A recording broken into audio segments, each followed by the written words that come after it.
ಕೆಲಸ ಮಾಡ್ತಾರೆ. ನಂತರ ಅದೇ ಪೊಲೀಸ್ ಅಧಿಕಾರಿ ವಿರುದ್ಧ ಅಕ್ಟೋಬರಲ್ಲಿ ಅವರು ಮಹಿಳೆ ಪತ್ರ ಬರೀತಾಳೆ, ನನಗೆ ಲೈಂಗಿಕ ಕಿರುಕುಳ ಅದೇ ಬೇಕಾದಂಥ ದಾಖಲೆಗಳನ್ನ ಈಗಾಗಲೇ ಸಲ್ಲಿಕೆ ಮಾಡಿದ್ದೀನಿ, ಆದರೂ ನನಗೆ ನ್ಯಾಯ ಕೊಡಿಸ್ತಿಲ್ಲ ಅಂತೇಳಿ. ಅದನ್ನು ನಾನು ಕಮಿಷನರ್ಗೆ ಮತ್ತು ಹಿರಿಯ ಅಧಿಕಾರಿಗಳಿಗೆ ಅವ್ರ ಹತ್ರ ವರದಿ ತಗೊಳ್ತೀನಿ. ಅದ್ರ ಬಗ್ಗೆ ಏನು ನಡೆದಿದೆ ಅಂತೇಳಿ ವಿಚಾರ ಮಾಡ್ತೇನೆ. ಒಂದು ವೇಳೆ ಅದು ಸತ್ಯ ಕಂಡು ಬಂದರೆ ಅವ್ರ ಮೇಲೆ ಕ್ರಮ ತಗೊಳ್ಳೋಣ.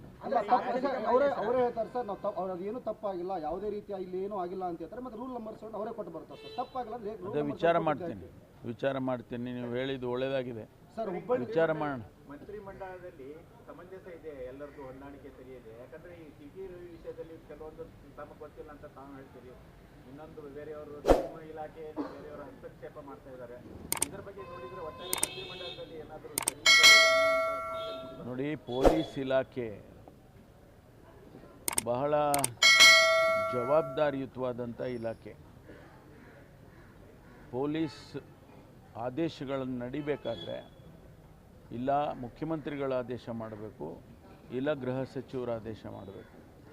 ಬೇರೆ ಯಾರೇ ಆದೇಶ ಮಾಡಿದರೂ ನಮ್ಮ ಅಧಿಕಾರಿಗಳು ಯಾರೂ ಕೂಡ ಅದನ್ನು ಆ ಆದೇಶಗಳನ್ನು ಪಾಲಿಸೋದಕ್ಕೆ ಹೋಗೋದಿಲ್ಲ. ಸುಮ್ಮನೆ ಇವರು ಹೇಳ್ತಾರೆ, ಹಸ್ತಕ್ಷೇಪ ಮಾಡ್ತಾರೆ. ಈಗ ಜೋಶಿ ಅವರು ಹೇಳಿದ್ದಾರೆ, ಅಸಮರ್ಥ ಗೃಹ ಸಚಿವರು ಅಂತೇಳಿ. ಈ ರೀತಿ ಎಲ್ಲ ಹೇಳಿಕೆಗಳನ್ನ ಕೇಳ್ಕೊಂಡು ನಾವು ಇಲಾಖೆಗಳು ನಡೆಸೋದಿಲ್ಲ. ಕಾನೂನಿದೆ, ಆ ಕಾನೂನಿನ ಚೌಕಟ್ಟಿನಲ್ಲಿ ನಾವೇನು ನಡೆಸಬೇಕು ಅದನ್ನು ನಡೆಸ್ತೇವೆ. ಯಾವ ಅಸಮರ್ಥತೆ ಇದರಲ್ಲಿ ಯಾವುದೂ ಕಾಣೋದಿಲ್ಲ. ಸರ್, ಹುಬ್ಬಳ್ಳಿ ಧಾರವಾಡ ಜನ ಹೊಸ ಕಮಿಷನರ್ ಬಂದ ಮೇಲೆ ಸಾಕಷ್ಟು ನಿರೀಕ್ಷೆಗಳನ್ನು ಇಟ್ಕೊಂಡು ಅವೆಲ್ಲವೂ ವಿಷಯ ಆಗಿವೆ.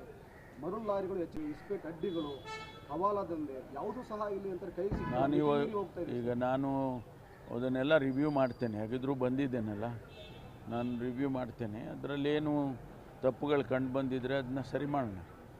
Thank you sir. Thank you.